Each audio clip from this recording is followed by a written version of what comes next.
Bismillahirrahmanirrahim. Assalamualaikum warahmatullahi wabarakatuh. Selamat datang untuk santri dan juga santriwati SMA Istiqomah Muhammadiyah kelas 11 MIPA di mata pelajaran kimia. Pada tahun ajaran baru ini, semester ganjil, kita akan membahas materi pertama yang berjudul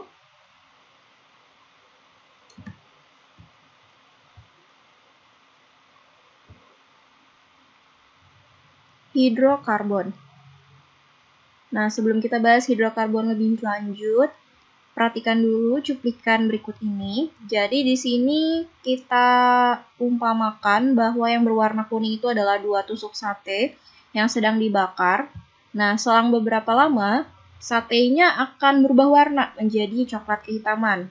Nah, coklat kehitaman itu biasa kita sebut dengan arang.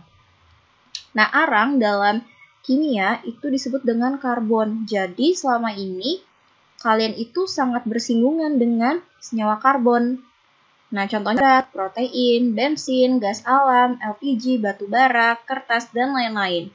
Itu merupakan contoh zat yang mengandung senyawa karbon. Namun, sebelum kita berbicara lebih lanjut tentang senyawa karbon, di sini ada pertanyaan di awal yang harus kalian cari. Yang pertama, tugas pertama ini adalah kalian harus cari tahu apakah senyawa karbon itu termasuk senyawa organik atau senyawa anorganik.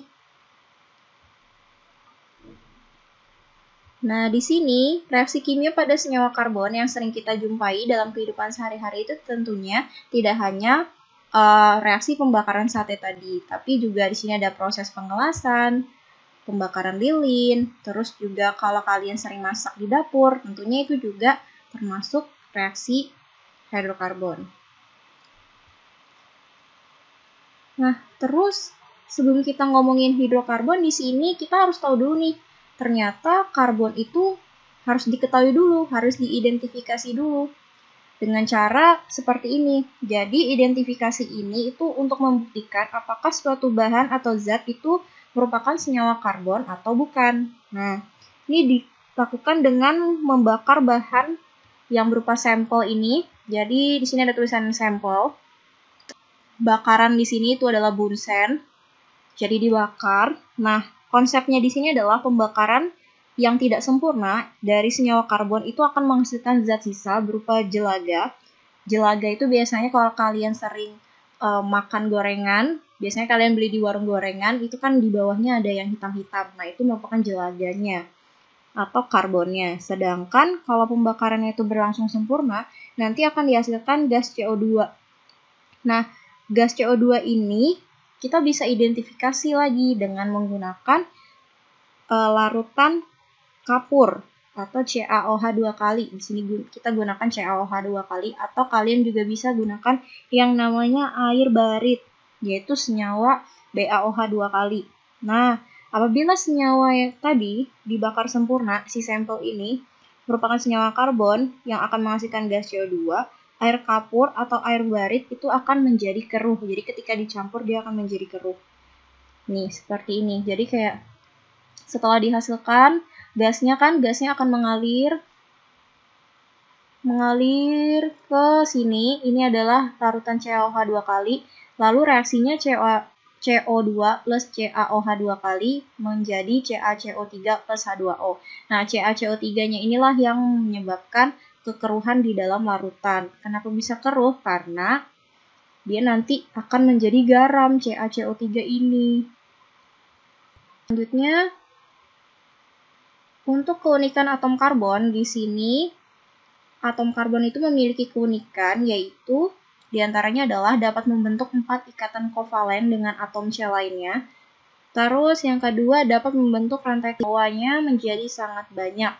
Nah, karena valensi. Nih, ada 4 ya. 1, 2, 3, 4. Atom C itu memiliki jari-jari atom yang relatif kecil, jadi dia sangat unik dan khas. Nah, kalian di sini tentunya udah lumayan ingat ya, kenapa bisa atom C-nya ini memiliki 4 elektron valensi. Oke, ini udah dipelajari nih di kelas 10. Nah, ini pertanyaan kedua. Tahu elektron jumlahnya 4. Kenapa 4? Karena apa? Kan ada konfigurasi elektron. Nah, kalian harus konfigurasikan. Oke, itu tugas kedua. Selanjutnya, di sini senyawa karbon itu merupakan senyawa-senyawa yang mengandung karbon. Nah, tadi udah ya dibahas bahwa karbon itu memiliki 4 elektron valensi, di mana elektron valensi itu adalah elektron pada kulit terluar. Nah, 4 elektron valensi ini diibaratkan sebagai tangan. Jadi, C itu memiliki 4 tangan karena dia punya 4 elektron valensi. Nah, 4 tangan nanti akan berfungsi. Nah, itu akan dijelaskan di slide berikutnya.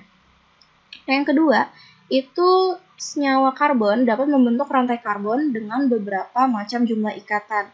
Nah, di sini udah ada hidrogen karena di sini kan kita membahas materi hidrokarbon. Nah, jadi hidrokarbon itu perpaduan antara hidrogen dan karbon.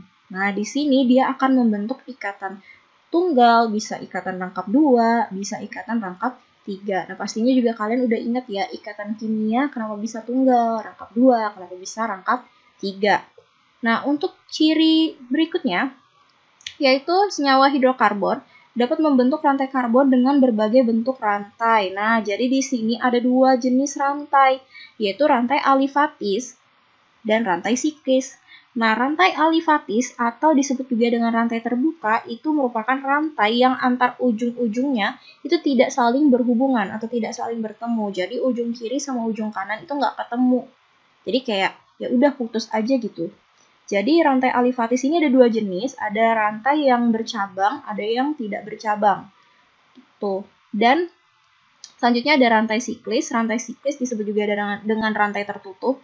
Jadi rantai tertutup ini adalah rantai yang terdapat pertemuan antara ujung-ujung rantai karbonnya. Jadi ujung kiri sama ujung kanan sekarang ketemu nih, jadi nggak putus. Jadi ada 2 jenis, ada rantai siklis dan rantai aromatis ya. Untuk yang siklis ini ada 2 macam juga. Nah, kenapa di sini ada tanda tanya? Ini tugas lagi yang ketiga bahwa kalian harus mencari contoh bentuk dari rantai siklis dan rantai alifatis. Oke, udah 3 ya tugasnya. Selanjutnya, berdasarkan posisi atom, ada 4 jenis atom C ya. Ada C primer, C sekunder, itu sekunder ya. C tersier, dan C kuartener. Nah, C primer, kenapa bisa disebut C primer? Karena C, itu kan tadi tangannya ada 4 ya. Tapi di sini dia baru ngikat satu atom C. Nah, ibaratnya gini, lebih mudahnya, C primer dikatakan C primer apabila dia cuma punya tetangga 1. Kalau C sekunder disebut sekunder karena dia memiliki 2 tetangga. Tersier disebut dengan tersier karena dia punya tetangga 3. Tuh, 1, 2, 3. Kuartener, kenapa disebut kuartener? Karena dia memiliki tetangga 4 nih. 1, 2, 3, yang bawah, dan yang kanan 4 ya. Oke, jadi itu ya. Selanjutnya, setiap satu atom C membentuk 4 ikatan kovalen yang tadi 4 tangan. Pada hidrokarbon, jika tidak mengikat atom C, berarti dia akan mengikat atom H. Nah, seperti tadi ada C primer, sekunder, dan juga tersier, dan juga kuartener ya. Jadi yang tadi, C primer, itu tadi kan tetangganya baru 1 ya. Dia kan baru pakai 1 tangannya buat berhubungan sama tetangganya tadi. Berarti dia punya sisa berapa tangan? 3 kan? Berarti dia harus mengundang 3 tetangga yang berupa atom H. Makanya di sini nanti akan yang di C primer ini akan diisi CH3. Nah, begitu juga dengan sekunder, tersier, dan juga kuartener. Itu jadi atom H itu mengikuti jumlah tangan C yang tersisa. Berapa nih yang bisa dipegang? Misalnya kayak ibu punya tangan 4 ya kan. Yang 1 udah ibu pegang pulpen. Berarti 3 tangan ini bisa ibu pakai buat pegang yang lain kan. Bisa pegang laptop, bisa pegang HP, bisa pegang apa misalnya spidol gitu.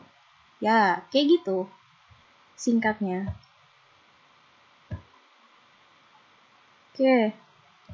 Yang tadi kalau kita lengkapi dengan atom H, dia akan menjadi seperti ini. Dengan catatan, kita harus tahu yang tadi Ibu bilang berapa kebutuhan atom H untuk setiap atom C. Berarti kan harus mengikuti tangan C-nya yang tersisa, yang bisa berjabat tangan. Begitu. Nah, ini tugas yang keempat, lengkapi dengan atom H. Kalian harus melengkapi atom-atom H-nya. Tadi udah ada contohnya, kalian bisa juga cari di internet. Intinya setiap satu atom C itu harus memiliki 4 ikatan. Tuh. Nah, selanjutnya, hidrokarbon tadi rantainya ada 2 ya, 2 jenis, alifatik dan juga siklik. Nah, kalau siklik tadi ada namanya siklis dan aromatik, atau bisa juga disebut dengan sikloalkana dan aromatik. Sedangkan alifatik di sini bisa alkana, alkena, dan alkuna. Nah, nanti untuk detail alkana, alkena, dan alkuna, kalian bisa pelajari di pertemuan berikutnya. Nanti Ibu akan lebih jelaskan lagi. Intinya, kenapa alkana disebut jenuh? Karena rantainya adalah tunggal. Di mana bisa lihat rantai tunggal? Tadi sudah Ibu jelasin ya. Sudah Ibu singgung nih. Di sini dia cuma ngikat satu. Kenapa di sini disebut tidak jenuh? Karena dia bukan tunggal. Alkena rangkap 2, alkuna rangkap 3. Begitu ceritanya. Oke. Lanjut. This is the last deret homolog alkana. Jadi di sini hanya intermezzo saja untuk pertemuan berikutnya. Tapi intermezzo ini sangat-sangatlah penting buat kita semua. Kalian harus menghafal atau mengingat dari metana sampai dekana. Jadi ada 10. Jadi kalian hafalin rumus molekulnya. Misalnya CH4 adalah metana. Gitu. CH4 metana, C2H6 etana, gitu-gitu. Tapi tidak dikumpul nanti hafalannya. Jadi nanti Ibu tes. Yang ini tugas alkana hafalan ini untuk minggu depan. Untuk yang sekarang itu 4 ya. 4 soal tadi.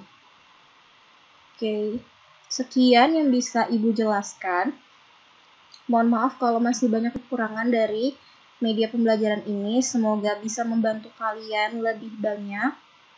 Oke, Ibu tutup. Wassalamualaikum warahmatullahi wabarakatuh.